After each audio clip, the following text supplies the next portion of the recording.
Hey, hey, everybody. Welcome, welcome. It's Chrissy Key Rollins here, bringing you this week's energy update. It is Thursday, August the 15th at the time of this recording. And 1 week ago today, which was after my energy update for last week, 1 week ago today, we passed through something that is energetically known as the Lion's Gate. I encourage you, if this thought intrigues you, to do your own research and explore it further. But in a nutshell, the Lion's Gate happens every year, August 8th, on 8/8, and it is a time where the stars are aligned.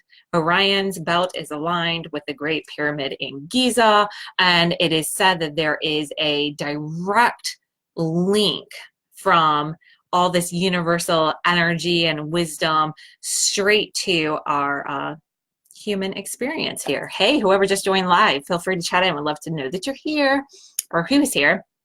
So during this time where it is really ripe and easy for us to call in these ancestral and universal energies that are around us, what does that mean? What does that do for us? It means a lot of prophetic dreaming. It means a lot of clarity and ease and relief and like, oh, I don't know why I was so confused over the past couple of weeks, but now I can see clearly this is the way for me to move forward. So as we passed through that Lion's Gate last week, it is definitely the energy of supporting a shift, a change. It's just like walking through a threshold into the next phase of your life, the next phase, the next season of your particular human and soul evolution. So most of us are feeling some relief. We're having new endeavors open up in front of us. We're having new opportunities come into a line, new inspirations, wanting to move into that new direction. And what's interesting is that this week we are right on the edge of going into a full moon. And what full moons do is that they offer us the opportunity to rest, reflect, be still, see things under the different light of full moonlight, which is a reflective glow, versus the direct blinding light of the sun, which can be super powerful and cause its own distortions.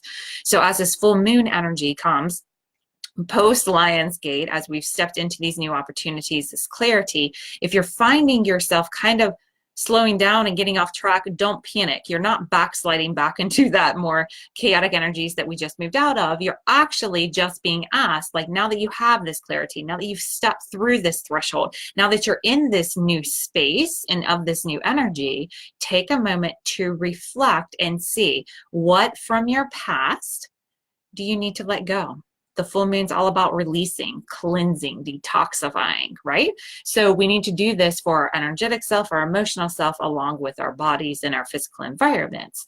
So take time over the next couple of days as we move through this full moon energy to do that. If you find yourself wanting to just kind of check out early in the day or go to bed early or just get more rest, have that more withdrawal time, just know that that is what life is really creating the energy and the vibe for it, supporting you in doing this so that you can take that step back, you can take that real rest and relaxation and reflection time, so that as we start to move again over the next couple of weeks towards that new moon, you'll be ripe with energy. I know school's going to be back in swing here on the East Coast, or at least in our area, and if it hasn't already started for some of you.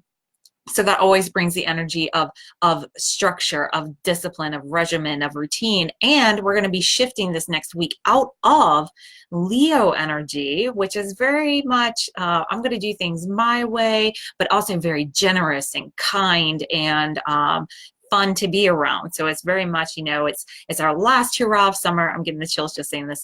It's our last hurrah of summer. So strut yourself, put it out there, have the parties, make it all about you. And over the next week, we're going to be moving into that Virgo energy, which is much more analytical, analysis driven, very much more structured, and very, very much driven by doing the right thing. So you're going to find yourself kind of moving out of this kind of free-for-all party mode and into more clarity, into a desire for structure, for regimen, and just know that that's what life is reflecting and really supporting for you right now. So you'll have to let me know, chat in the comments below, wherever you're viewing this at, and let me know if you are finding this going on for yourself. So I love consulting with my gorgeous mermaid oracle deck here, the oracles of the mermaid. And oracle decks, they're just a fun way to bring in some more insights and reflective points and points of inquiry that we can invite back over into our lives to reflect over. And so this week I pulled which is really interesting. I pulled card number 45, which is the very last card in the deck. And whenever I'm dealing with the very first card or the very last card, it is doubly symbolic because it is a symbol for the start of something or the end of something.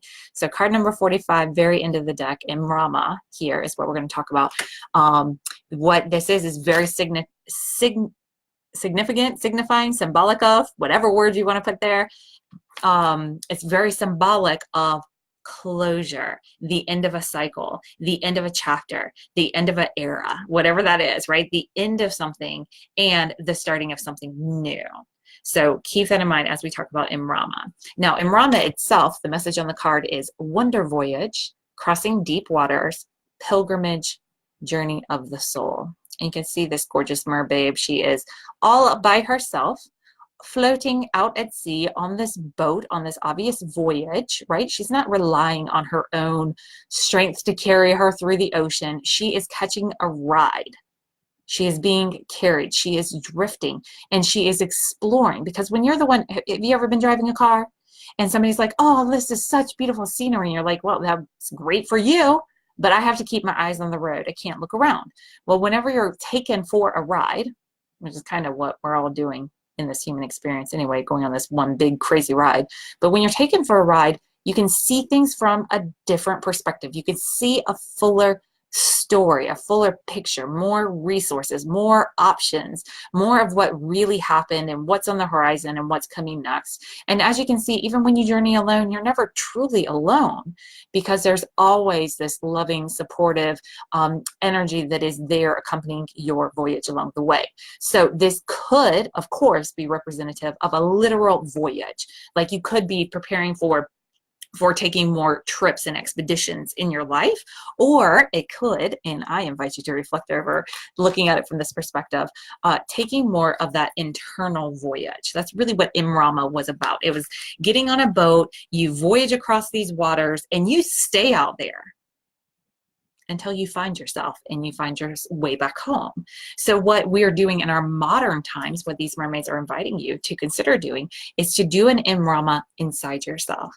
Take that deep internal journey inside yourself. Navigate the emotional waters that lie within and see what you discover along the way. Because this is what they did. They would go out on these voyages, not mermaids per se, but people will go out on these voyages, and they would stay wandering alone until they could connect to a more wholeness, a more true expression of themselves. And then once they knew who they were, they could return back home and be more of who it is that they're meant to be. So this is what life is asking for you to do at this time. As we end these old cycles, as we move out of this old energy, as we pass through this Lion's Gate, as we relax into this full moon energy and start to move our way into new creation and the life that leads ahead of us, allow yourself this relaxation time to do that inner soul journey, to take that voyage within. And if you're one that's like, Chrissy, I hear what you're saying, but the voyage within, it is too much for me to handle. It is overwhelming. I don't know what to do with it. Every time I start that voyage within, I just go into a full panic attack, right? Or every time that I voyage within, it hurts more or there's more pain there. This does not have to be such a painful journey. It can be easier.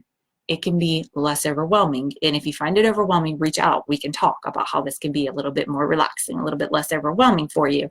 But it's important to do this because you're not going to get to where you want to be until you know where you want to go, and you're not going to know where you want to go until you know who you are.